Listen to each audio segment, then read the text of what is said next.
नमस्कार मु सामुएल प्रिय दर्शक बंधु जीवंत आहार को पुनर्बार आपण मानक स्वागत करे। आसंतु प्रत्येक दिन भली आज मध्य पवित्र बाइबल द्वितीय वंशावली 30 पर्व 1 पद ठारू 12 पद पर्यंत पाठ करिबा। आज मूल प्रसंग पुनरुद्धार भोज। एठारे प्रकार लेखा जाए अनंतर लोक माने जेपरि सदा प्रभु इस्राएल रो परमेश्वर को उद्देश्य रे निस्तार पर्व पालन करिबा पाई जेरूशलेम को सदा प्रभु को गृह को आसीबे। एथिपाई हिजकिया समग्र इस्राएल और यहूदा निकट को लोक पठाइले। पुणी प्रियम और मनोसी निकट को ही पत्र लिखिले, कारण राजा तांकर अधिपति माने और जेरूशलेमस्थ समग्र समाज द्वितीय मासरे निस्तार पर्व पालन करिबा पाई मंत्रणा करिथिले। कारण यथेष्ट संख्यक याजक आपणा मानक पवित्र करि नथिबारु केवल लोक माने जेरूशलेम रे एकत्रित होई नथिबारु से समय रे सेमाने ताहा पालन करि पारि नथिले।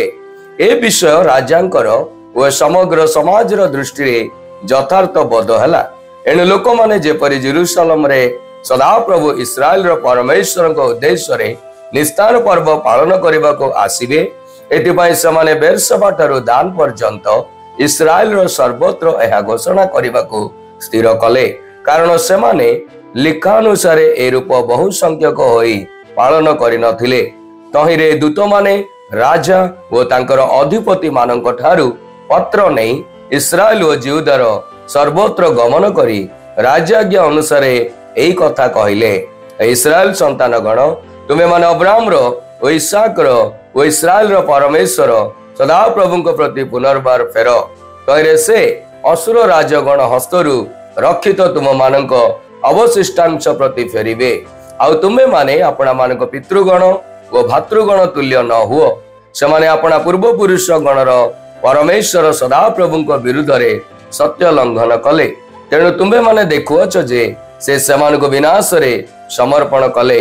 तुमे माने अपना मानक पितृलोकंक तुल्य शक्तग्रीव न हुओ, मात्र तुम मान उपरु ताहांकर प्रचंड क्रोध जेपरि निवृत्त हेबो। एथिपाई आपणा मानंकु सदा प्रभुंकर वशीभूत कर ओ से चिरकाल निमंते जो स्थान पवित्र करि अछंती ताहांकर सेई धर्मधाम रे प्रवेश करी सदा प्रभु तुम मान परमेश्वरंकर सेवा कर।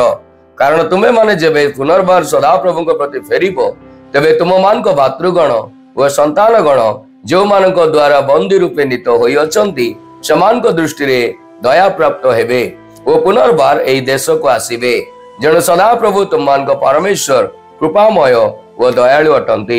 जेबे तुमे माने तांको प्रति फेरिबो तेबे से तुम मान ठारू अपना मुख फेराइबे नाही। तो दूत माने इफ्राइम ओ मनोसी देश देई सुबुलुन पर्यंत नगर को नगर गमन कले, मात्र लोक माने समान को उपहास करी विद्रूप कले। तथापि आसेर ओ मनोसीर ओ सुबुलुन रो केतेक लोक आपना को नम्र करी जेरूशलेम को आसिले।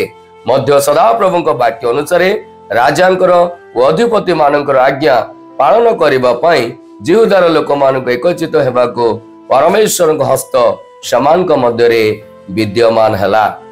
पठित शास्त्रांश रे ईश्वर हम प्रत्येक को आशीर्वाद करंतु। आसंतु मोर प्रिय माने पठित अंश को बुझिबा निमंते चेष्टा करू। निस्तार पर्व इस्राएल वंशर परिचय जहाँ सेमाने प्रति वर्ष पालन करती।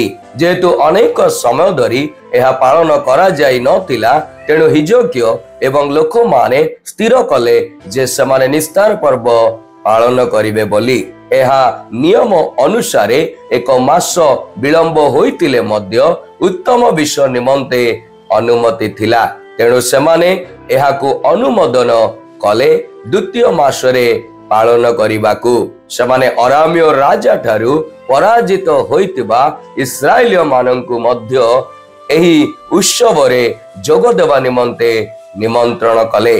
अल्प संख्यक इस्राएल ईश्वरंक द्वारा आंदोलित होई जोग देले एवं यहूदा प्रदेश मध्य ईश्वरंक द्वारा परिचालित होई जोग देले। समस्ते एक मन होई एहाकु पालन कले। ईश्वर किए अटंती आसंतु आजिर शास्त्रांश आमे माने देखु। आम्भे माने निश्चित भावे ईश्वरंक लोक भावरे निजर परिचय रखिबा उचित। मंदिरर शुद्धिकरण एवं उपासना को पुनर्स्थापन करिबा द्वारा हिजोक्य पुणी थरे ईश्वरंकर लोक भावे एवं उपासकंकु पुनर्बार सेमानंकर परिचय को पुनर्स्थापन कले। निस्तार पर्व पालन करिबा द्वारा सुनिश्चित कले जे सेमाने अनुग्रह द्वारा सुरक्षित हेले।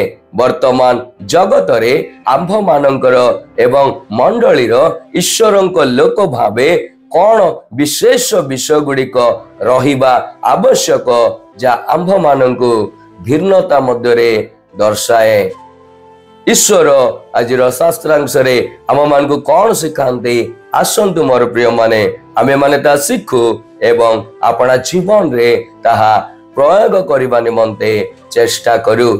सठिक विषय समस्ते समय रे करने को केही उत्साहित करती नाही, बरं थट्टा परिहास एवं तात्सल्यर सम्मुखीन हेबाको आम्भ मानंकु अनेक समय पड़ी थाए।